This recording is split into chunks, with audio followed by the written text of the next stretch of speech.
बात करेंगे अर्निंग्स की।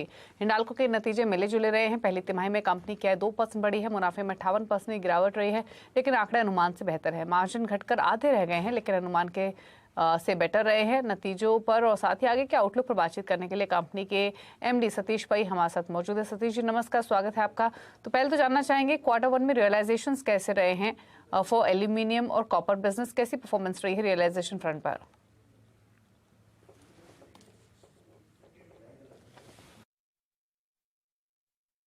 देखिए, हमारा Q1 का रिजल्ट Q4 के मुताबिक सीक्वेंशियल इम्प्रूवमेंट था। अगर आप एल्यूमिनियम को देखें तो एलएमई तो 6% कम हुआ, पर हमारा कॉस्ट भी 2% कम हुआ था Q4 के मुताबिक। इसलिए एल्यूमिनियम के जो एबिटा पर टन था वो अभी भी $700 के ऊपर ही रहा। अगर कॉपर को आप देखें, कॉपर हमारा शटडाउन था, पर कॉपर मार्केट इतना स्ट्रांग था कि हम लोग ने कैथोड को जापान से इंपोर्ट करके कन्वर्ट किया था। इसलिए कॉपर सेल्स 118 केटी में one of the highest sales था।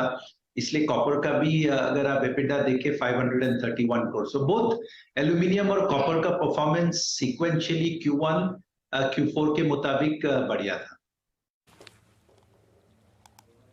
ओके अच्छा, एक चीज और, अगर हम कॉपर की बात करें तो क्लीन एनर्जी और ईवी डिमांड की वजह से क्या प्राइसिंग और कैपेसिटी एडिशन यहाँ से आगे जाते हुए आप देखते हैं?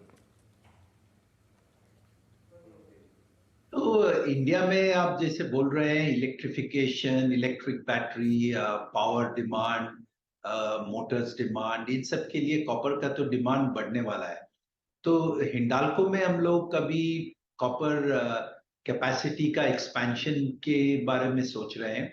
तो पहले हम लोग रिसाइकलिंग रूट से कॉपर का कैपेसिटी बढ़ाएंगे, और इसके अलावा और भी एक हमारे कंपेटिटर ने अनाउंस किया है कि वो स्मेल्टर लगाने वाले हैं। तो मेरी उम्मीद है कि इंडिया में कॉपर का कैपेसिटी तो बढ़ने वाला है, और हम लोग भी अपने तरफ से जितना हम लोग कैपेक्स डाल रहे हैं, हमारा भी कैपेसिटी हम लोग बढ़ाएंगे।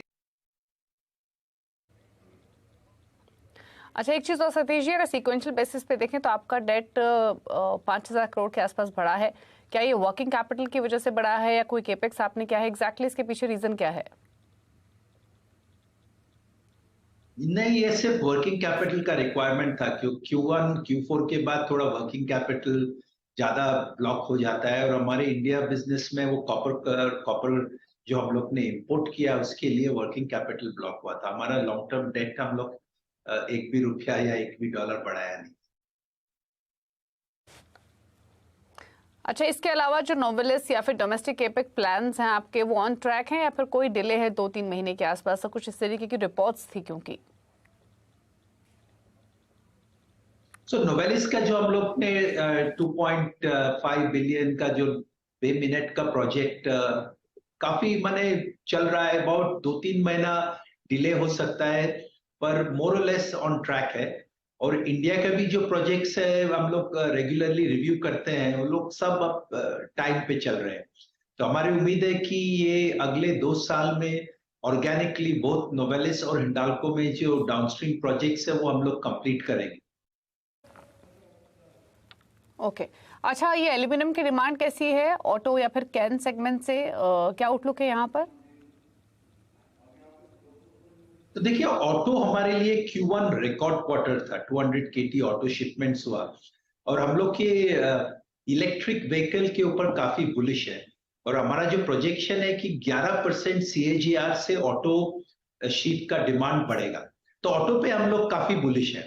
कैन में कुछ लास्ट 2-3 क्वार्टर से डीस्टॉकिंग जो चल रहा है, हमने कहा है कि इस Q1 में ये डीस्टॉकिंग मेजॉरिटी 90% खत्म हो गया है, और अभी वॉल्यूम्स बढ़ना शुरू होगा Q2 से। तो जो मॉडरेशन हुआ था वो कैन में था, वो डिस्टॉकिंग के लिए, बट ऑटो एरोस्पेस में डिमांड काफी स्ट्रांग है। चलिए, शुक्रिया आपका सतीश जी, अपने अर्निंग्स पर राय देने के लिए, बताने के लिए कैसे रहे हैं नंबर्स, आगे का आउटलुक डिमांड पर्सपेक्टिव से कैसा लग रहा है। Thank you so much. Stock में एक रिएक्शन आते हुए, और फिलहाल स्टॉक 0.5% ऊपर ट्रेड कर रहा है। थोड़ा वॉलेटाइल जरूर था, लेकिन अब थोड़ा सा एक रिएक्शन स्टॉक में आते हुए आपको दिखाई देगा। लेकिन